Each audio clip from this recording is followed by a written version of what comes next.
que está empezando a formarse y que pronto va a desplegar Estados Unidos, pero en las últimas horas, y quiero preguntarte por esta cuestión, Miguel Ángel, viene una amenaza ya directa por parte de Irán después del asesinato de uno de sus exgenerales. Parece que escala la tensión, parece que Irán va en serio porque viene amenazando varios meses, pero pues parece que este conflicto va a tener incluso un frente más. Decía el propio ministro de Defensa de Israel que ya son 7 frentes, hablaba de Siria, de Irak, de Irán, de Yemen, obviamente de Gaza.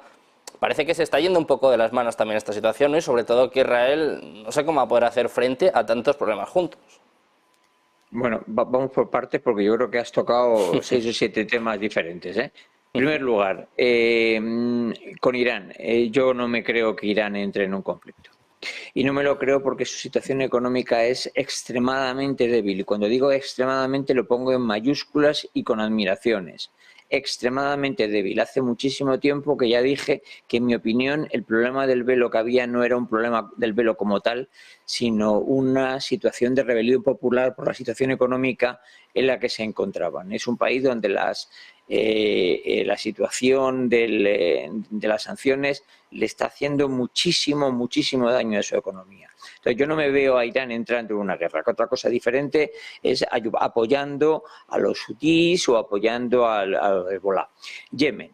Yemen es otra jugada completamente aparte. Yemen en sí se encuentra en una guerra civil desde hace muchísimo tiempo, donde está la facción gubernamental, la que mandaba, apoyada por Arabia Saudí, y luego los chiíes, que son los hutíes, que están claramente apoyados por Irán desde el principio, porque no nos olvidemos que uno de los principales, si no el principal enemigo de Irán es Arabia Saudí.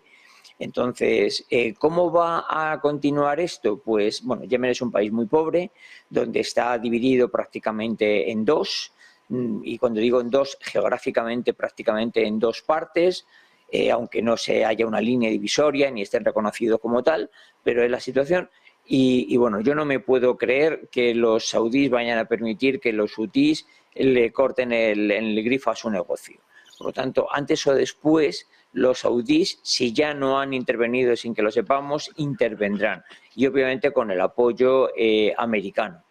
Esto, de alguna manera, está poniendo enfrente a los saudíes con los iraníes, lo cual deja de lado o lateraliza ese potencial odio que tengan con los israelitas. Yo no me creo que Israel tenga ni vaya a tener varios frentes. Tiene uno en el que creo que lo tiene descontrolado simplemente porque se han pasado de pueblo, que es en la Franja de Gaza.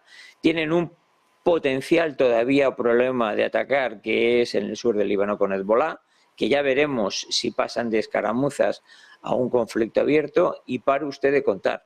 No me creo que tenga más. Lo demás solamente considero que es ruido propagandístico. Quiero preguntar también sobre esta cuestión a los invitados. Ezequiel, quiero ir contigo porque, como decía, el propio ministro de Defensa de Israel, el propio Yoav Gallant, ha dicho: estamos en una guerra en múltiples frentes, estamos siendo atacados desde 7 escenarios: Gaza, Líbano, Siria, Judea y Samaria, es decir, Cisjordania, Irak, Yemen e Irán. Además dice que ya han respondido, que ya han actuado en 6 de estos teatros y, bueno, pues habla de más escaladas, ¿no?, de más tensiones y de más frentes. ¿Cómo lo ves? ¿Estás en la línea de lo que estaba comentando Miguel Ángel? ¿Es ruido por parte de Israel o de verdad hay serias opciones de que Irán pueda entrar de lleno en este conflicto? Sabemos que estaba respaldando un poco por detrás, ¿no?, a alguno de estos grupos, pero ahora hablaba el propio ministro de Asuntos Exteriores, en este caso iraní, Amir Abdollahian, de una cuenta atrás para Israel. Dice que va a tener que pagar el precio de haber matado a este asesor. En realidad, los múltiples frentes de batalla aparecen en el gobierno de Netanyahu. Recuerdo ahora, de hace 2 días no más, en un discurso de Netanyahu en el Knesset, en el Parlamento israelí, el abucheo masificado de los familiares de los soldados, y por ahí algún civil todavía también, de los familiares de los secuestrados por Hamás. Abucheos totales y absolutos, generando presión para una nueva negociación, y una nueva negociación connota naturalmente el fin de las hostilidades. Naturalmente Netanyahu rechaza esto, pero su oposición, la oposición a Netanyahu aparece cada vez más fuerte en un conflicto con muchos puntos de tensión. La existencia de esos puntos de tensión con Irán, con Siria, con el Líbano, incluso con Arabia Saudita, eso no aparece en discusión. Ahora, ¿estos otros países quieren comenzar un conflicto directo con Israel? No, evidentemente no, si no ya lo habrían comenzado, ¿sí?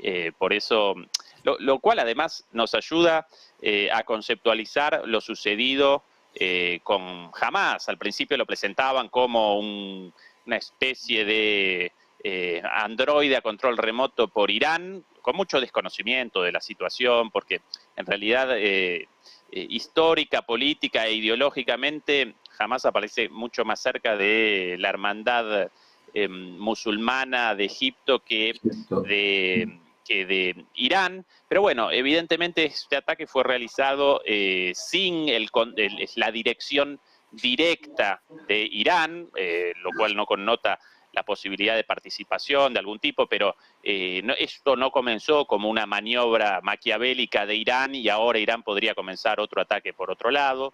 No, Irán sí puede realizar acciones específicas, como por ejemplo los ataques de los hutíes, ahí sí ligados a Irán, pero bueno, aparecen, redondeando la respuesta, aparecen muchos puntos de tensión, pero la posibilidad, por lo menos hasta ahora, de un conflicto a múltiples bandas representa algo por ahora improbable, porque esos múltiples países enfrentados o con animosidad contra Israel no quieren comenzar esto. Y nuevamente, lo más trascendente de todo, para mí, aparece en las enormes dificultades, en las crecientes dificultades vividas por el gobierno de Netanyahu, por un lado por los problemas en la propia Gaza con su operación, por otro lado por la creciente oposición dentro de Israel a su política, en términos generales de relacionamiento con Palestina y con la cuestión palestina, una política basada, una vez más, y aquí acompaño a analistas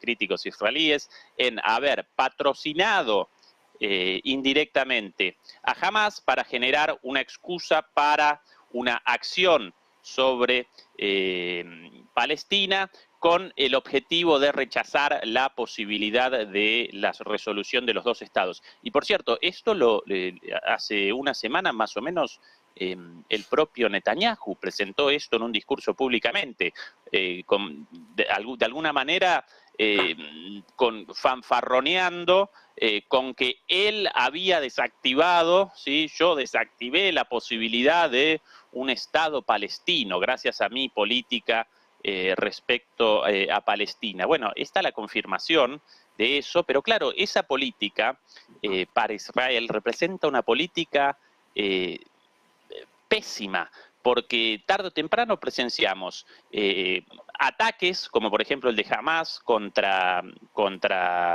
Israel el 7 de octubre, la muerte de israelíes y la no resolución del conflicto de fondo con los palestinos en Israel. Sin una resolución al conflicto de fondo, la política de una resolución securitaria del conflicto, llevada a cabo por Netanyahu y algunos otros gobiernos también durante los últimos, bueno, desde el último intento serio de una resolución por los dos estados a principios de 2000, bueno, eso para Israel puede generar una paz aparente, pero tarde o temprano desencadena esta situación. Y junto a todo esto, además, en términos internacionales, Israel aparece cada vez más aislada por esta situación. Así que el destino de este conflicto lo determinará la fuerza interna de Netanyahu respecto a la oposición en Israel.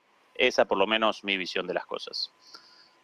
Comentando Ezequiel, Netanyahu cada vez más discutido, ya no solo a nivel internacional, también ahora a nivel interno, como decías, además con familias de muchos de estos rehenes pues que la abuchearon y que directamente pues impidieron el último discurso del primer ministro israelí. Eduardo, quiero preguntarte por esta cuestión, tanto la situación de Netanyahu en Israel como esta amenaza por parte de Irán, por parte de su presidente, por parte de su ministro de Asuntos Exteriores, apuntando a que va a haber represalias, a que va a haber una respuesta por este ataque, este asesinato de un asesor del gobierno iraní.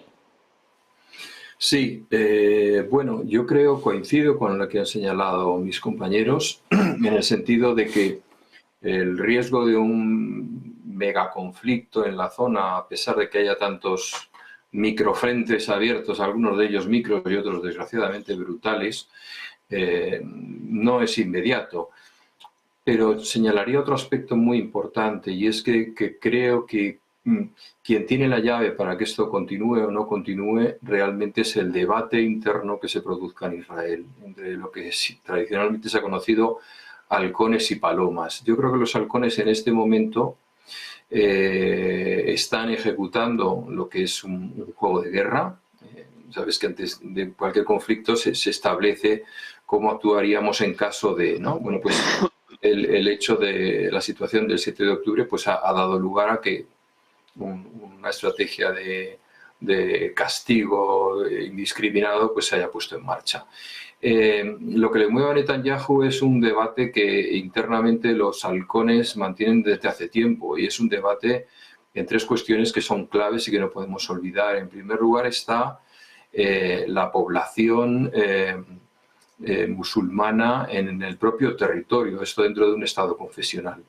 En unos años serán mayoría si las cosas siguen así y el ritmo de natalidad se sostiene. Este es un problema importantísimo para Israel.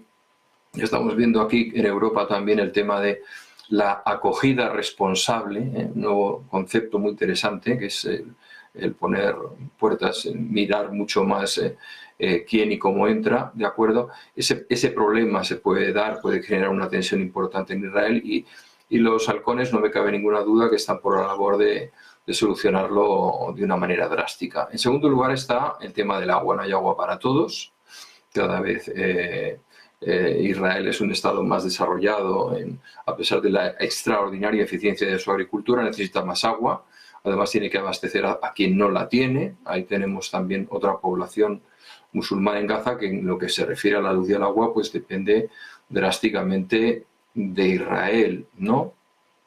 Y el tercer aspecto es el reto militar al que se enfrentan ahora. Es decir, Israel es muy consciente de que cada 15 o 20 o 25 años ese conflicto se va a reproducir.